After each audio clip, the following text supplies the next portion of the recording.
હાર્દિક પટેલની જેમ ચૈતર વસાવાનો કેસ પણ પાછો ખેંચવાની વાત આગળ વધતા આદિવાસી સમાજમાં ખુશીનો માહોલ। આવું ઇતિહાસમાં પહેલીવાર થયું। મિત્રો, વડોદરાની સેન્ટ્રલ જેલમાં કેદી તરીકે બંધ ડેડિયાપાડાના ધારાસભ્ય ચૈતર વસાવાનો મુદ્દો દિવસે ને દિવસે વધુ ગંભીર અને સંવેદનશીલ બની રહ્યો છે।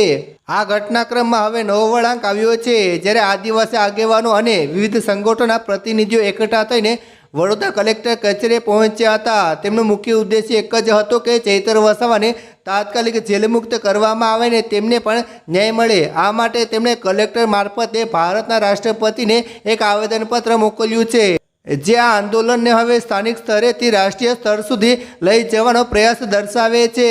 આદિવાસી સમાજનો તર્ક અને માંગણી। મિત્રો, આદિવાસી સમાજના આગેવાનોનું સ્પષ્ટ માનવું છે કે ચૈતર વસાવાને મળેલી સજા અત્યંત કઠોર છે। તેમણે કલેક્ટર સમક્ષ રજૂઆત કરતાં કહ્યું છે કે એક નાની ઘટના, જેને તેઓ માત્ર એક લાફો મારવા જેટલી મામૂલી ઘટના ગણાવી રહ્યા છે, તેના માટે 7 વર્ષની સજા લાંબી સજા કહેવાય। આ સજાને ન્યાયના માપદંડ પર કસોટીના એરણે મૂકતા તેમણે કહ્યું હતું કે જો ન્યાયતંત્ર કોઈપણ બાહ્ય દબાણથી મુક્ત રહીને કામ કરશે તો તેમને ચોક્કસપણે ન્યાય મળશે જ। આદિવાસી સમાજમાં એવી એક પ્રબળ લાગણી ઘર કરી ગઈ છે કે આ સજા પાછળ રાજકીય દબાણ અથવા કોઈ મોટું ષડયંત્ર હોઈ શકે છે। તેમનો આત્મવિશ્વાસ એ વાત પર છે કે તેઓ લોકશાહીના માધ્યમથી બંધારણ હોદ્દા પર બેઠેલા રાષ્ટ્રપતિ સુધી પોતાની વાત પહોંચાડી રહ્યા છે, જેથી તેમની આશા છે કે આ કેસ પર પુનર્વિચારણા થશે। પાટીદાર અનામત આંદોલન સાથે તુલના। મિત્રો, આ સમગ્ર રજૂઆતમાં એક અત્યંત રસપ્રદ પાસું પાટીદાર અનામત આંદોલન સાથેની સરખામણીનું છે।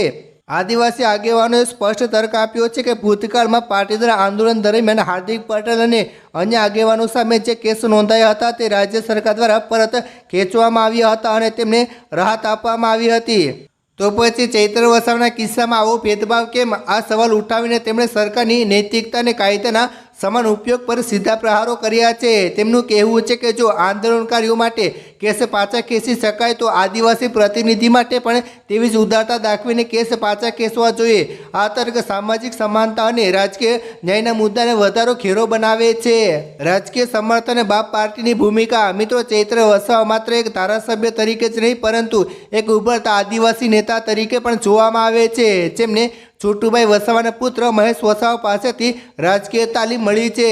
આ પરિસ્થિતિમાં બાપ પાર્ટીનું ખુલ્લેઆમ મેદાનમાં આવવું એ સાબિત કરે છે કે ચૈતર વસાવાનું રાજકીય કદ વધતું જઈ રહ્યું છે। આદિવાસી પક્ષોનું એકત્ર થવું એ ભાજપ માટે એક ચિંતાનો વિષય છે અને ચેતવણી છે। કલેક્ટર દ્વારા આવેદનપત્ર સ્વીકારીને તેને રાષ્ટ્રપતિ સુધી મોકલવાની ખાતરી આપવી એ વહીવટી પ્રક્રિયા છે, પરંતુ આ પ્રક્રિયાની આસપાસ જે કાયદેકીય માહોલ ઊભો થયો હતો તે આગામી દિવસોમાં ગુજરાતના આદિવાસી વિસ્તારોમાં મોટું આંદોલન જગાવી શકે છે। ચૈતર વસાવાનો કેસ હવે માત્ર કાનૂની નથી રહ્યો, પરંતુ તે આદિવાસી સમાજના આત્મસન્માન અને તેમના રાજકીય અધિકારો સાથે જોડાયેલો છે। રાષ્ટ્રપતિને આવેદનપત્ર આપવું એ કોઈ સામાન્ય લડાઈ નથી, પરંતુ મોટી લડાઈ બની ગઈ છે અને તબક્કાની શરૂઆત થઈ ગઈ છે।